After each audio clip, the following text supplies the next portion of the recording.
All right, Mr. Sunhan. Today we're going to be talking about the Phillips Curve and unemployment. So there's four things. First thing to start off with is the four types of unemployment, and that is structural, frictional, cyclical, and seasonal. And from examples of that, seasonal would be like if we had um in Wakanda during the summer seasons, we had a lifeguard. So, we can protect everybody. No, we have lion hunters during the summer because we have a lion problem. So they go around, they just kill all the lions before they kill everybody else. And you have cyclical, which means like the economy below full capacity. An example is like if we had a big malaria outbreak and we had everybody shut down for safety reasons and we didn't have, non-essential workers and things of that nature. And then you have frictional, which is just, people taking time, to move from one place to another. So like we had at a fast food worker at Wakanda. He working at Wakanda Burger, and he want to become a truck driver. So he moved, transitions from that job, takes 6 months to get his truck driver's license to transition to the next job. That's frictional.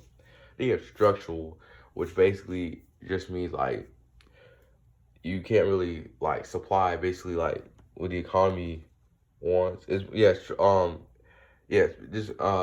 that's the word, a mismatch of the skills in the labor market. So basically, our farmers in Wakanda, they can't really compete with the big corporations. So the big corporations are gonna, take them out of business because they able to produce a lot more of it at a higher scale for cheaper than the regular farmers. All right, let's see what's next to talk about on the list. How do we calculate unemployment? We calculate it with the number of unemployed over the number of people in the labor force times 100. Now, the labor force gets a little tricky because it doesn't really count everybody.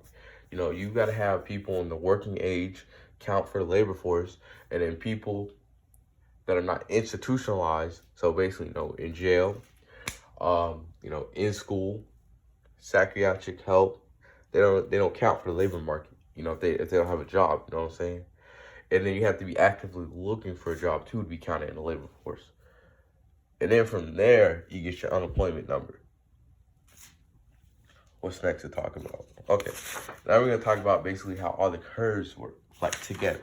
So basically, you have your regular demand shifts up, and you have your regular inflationary gap.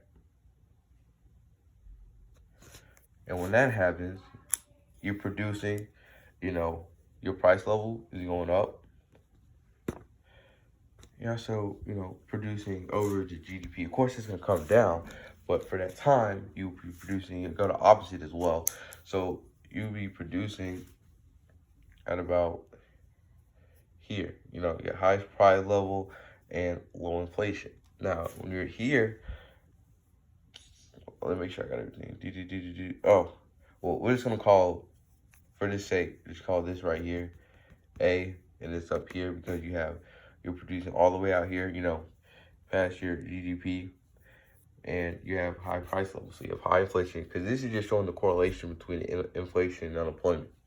So that's going to be up here. Now over here, it gets a little interesting because you're going to actually pass this line to this right here, this area. Because this is when you start talking about unemployment. See, this line right here is the natural rate of unemployment, which is, long-term here, natural rate and all that. And that's usually 4 to 6%. Now out here, you have 0%. And that's not going to happen because you're always going to have, which is always going to be counted, is structural and frictional unemployment. So A is going to be somewhere right here because it can never be 0. Now, where it's in the center, because you're producing, efficiently, you're producing,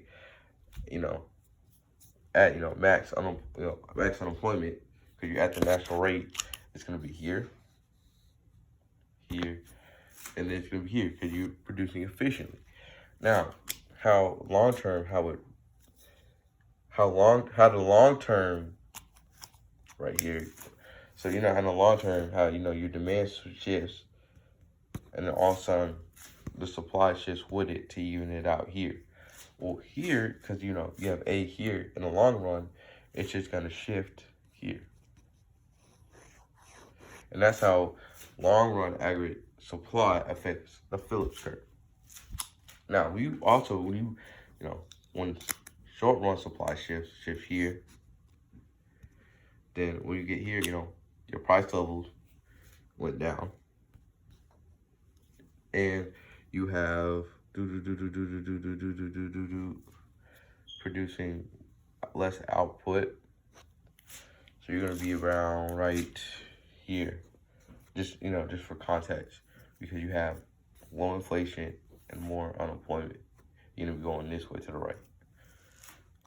I think that's everything. And then you have a recessionary gap as well.